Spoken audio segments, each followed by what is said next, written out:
Halo kreator, dari pada video kali ini gue akan membahas tentang kesalahan yang sering dilakukan oleh seorang konten kreator pemula. Kita bumper dulu.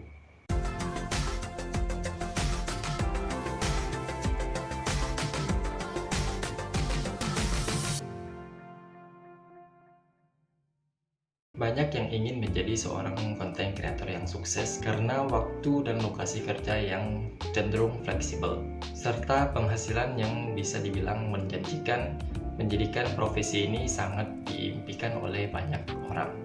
Kalau lo klik video ini berarti lo juga ingin menjadi seorang konten kreator seperti orang-orang lainnya.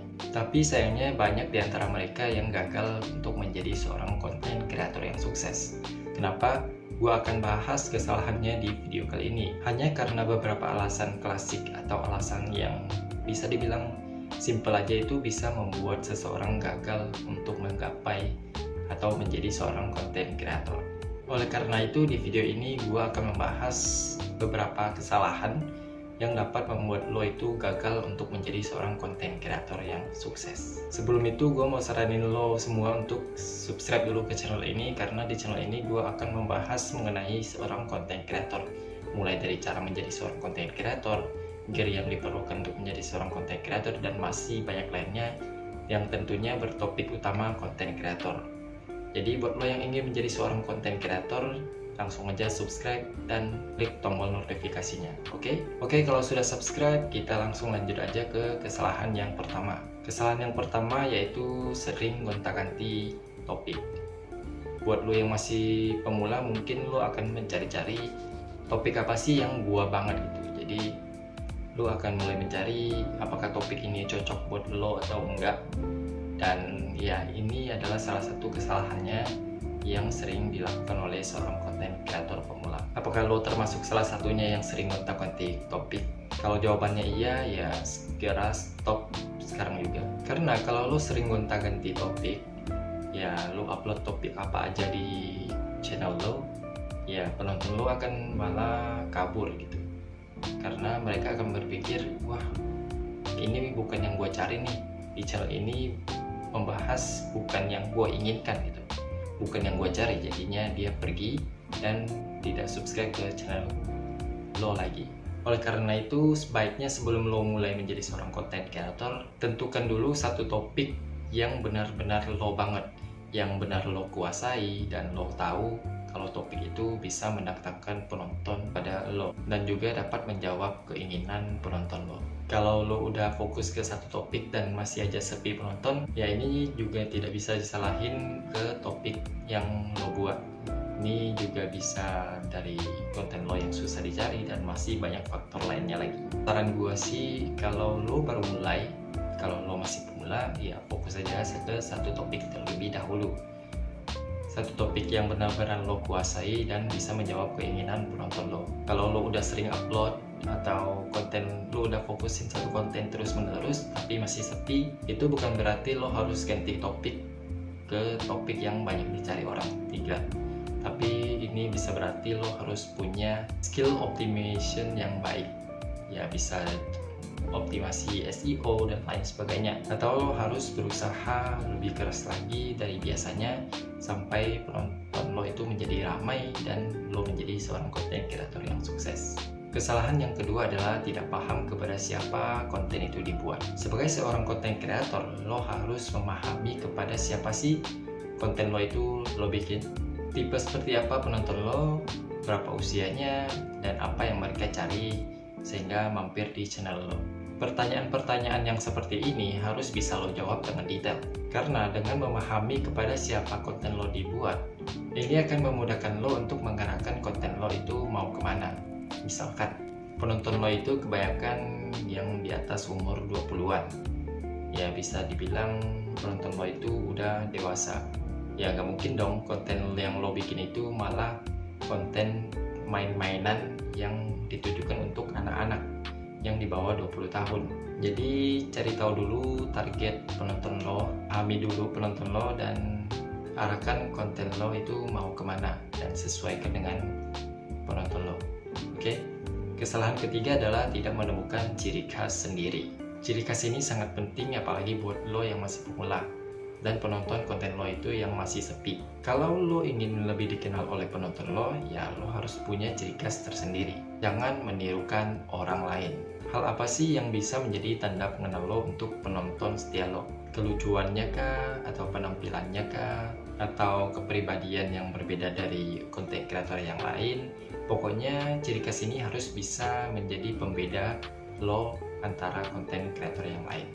Usahakan cari ciri khas diri lo sendiri dan jangan ikut-ikutan konten kreator lain.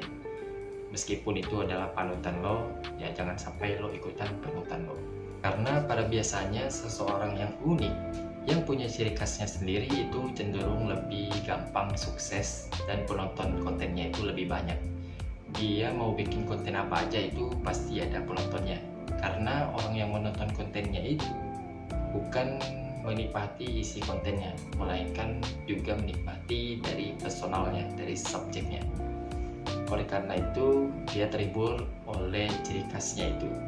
Jadinya dia mau bikin konten apapun, pasti akan ada yang nonton. Dan buat lo yang masih pemula, carilah ciri khas lo sendiri, sehingga penonton lo yang biasa itu bisa menjadi seorang penonton yang setia, sampai bisa ngefans kepada lo. Kesalahan yang keempat yaitu cuma ikutin tren. Apakah konten yang lo bikin sekarang itu cuma ikutin tren aja? Emang sih pada dasarnya untuk menjadi lebih banyak penonton, kita harus mengikuti tren.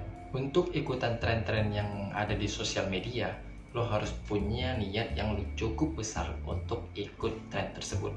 Pada awalnya lo bikinnya emang ya seneng-seneng aja, karena lo punya niat. Tapi apakah lo bisa mempertahankan ini sehingga berbulan-bulan kayak gitu? Atau lo bisa mempertahankan ini hingga 100 konten lo yang kedepannya? Ya aku rasa nggak begitu gampang ya. Karena untuk mengumpulkan niat untuk ikutan tren kayak gini itu tidak semudah. Ini sangat sulit. Oleh karena itu jangan ikutan tren kalau lo tidak menikmati hal tersebut. Tapi kalau jawabannya lo menikmati hal tersebut dan lo bisa melakukan itu sampai berpuluh-puluh episode ke depan atau sampai beratus-ratus konten ke depannya, ya ikutin aja terus. Kalau jawabannya tidak bisa, ya berarti lo harus mulai mencari konten yang lo kuasai atau lo senang bikin hal tersebut. Kesalahan yang kelima yaitu tidak konsistensi dalam upload konten. Kalau lo ingin cepat berkembang di dunia konten kreator, salah satu tipsnya itu yang bisa lo terapkan adalah konsistensi dalam upload. Karena yang ingin menjadi seorang konten kreator yang sukses itu tidak hanya lo sendiri. Banyak sekali saingan lo di dunia ini. Kalau lo tidak konsisten dalam mengupload konten lo, bisa-bisa lo dibalap oleh konten kreator lain yang lebih konsisten dibandingkan lo. Lo upload seminggu sekali, tapi ada konten kreator yang lain yang upload 2 minggu sekali dan topiknya itu sama dengan apa yang lo bahas di channel lo. Siapa yang lebih sukses? Yang tentunya yang upload 2 kali, karena kuantitinya itu lebih banyak. Dan karena kuantitinya lebih banyak, itu membuat penonton lebih mudah mencari konten yang diupload dibandingkan konten lo. Karena konten lo yang muncul cuma 1, dan konten saingan lo yang muncul itu ada 2. Jadi kemungkinan klik ya yang 2. Lo bayangin aja, ini baru seminggu. Coba lo bayangin sampai 2 bulan ke depan. Ya konten lo akan semakin tenggelam ditimpa oleh konten kreator yang lain yang lebih konsisten dibandingkan dengan lo. Gitu kalau menurut logika. Untuk konsisten upload di sini itu tidak mudah. Ya buat lo yang masih kerja di perusahaan orang dan konten kreator ini sebagai part time, ya nggak apa-apa upload seminggu sekali. Karena lo masih punya penghasilan utama lo. Dan menjadikan konten kreator ini sebagai part time. Tapi kalau lo yang ingin benar-benar full time di konten kreator ini dan ingin sukses, ya lo harus konsisten upload setiap hari. Karena lo punya banyak waktu, lo tidak bekerja di perusahaan orang, ya lo full time content creator, jadinya lo harus bisa upload setiap hari. Oke, tadi sudah gue sebutkan semua 5 kesalahan yang sering dilakukan oleh seorang content creator pemula. Intinya di sini untuk sukses menjadi seorang content creator itu lo harus konsisten dalam mengupload konten lo. menjadi diri sendiri dan temukan ciri khas lo. Silahkan disimak kembali dari 5 kesalahan di atas, manakah yang masih lo lakukan sampai saat ini. Coba berhenti melakukan itu dan lihat apakah ada perkembangannya atau tidak. Kalau emang ada perkembangan, ya silahkan dilanjutkan. Kalau tidak ada perkembangan, cari cara lain. Oke, sekian dulu untuk video kali ini. Sekali lagi gue mau saranin atau peringatkan lo untuk subscribe dulu ke channel ini, apalagi lo yang ingin menjadi seorang content creator. Karena di channel ini gue akan membahas mengenai content creator, mulai dari cara menjadi seorang content creator sampai gear yang dibutuhkan oleh seorang content creator, dan masih banyak lainnya tentang seorang content creator. Untuk lo yang ingin memberikan dukungan lebih kepada gua berupa donasi, lo bisa klik link di bawah di description box. Gue terima donasi seberapapun itu. Terima kasih buat kalian yang sudah subscribe, terima kasih juga buat kalian yang sudah donasi, dan terima kasih juga buat kalian yang sudah nonton video kali ini. Sampai jumpa di video berikutnya dan salam kreator.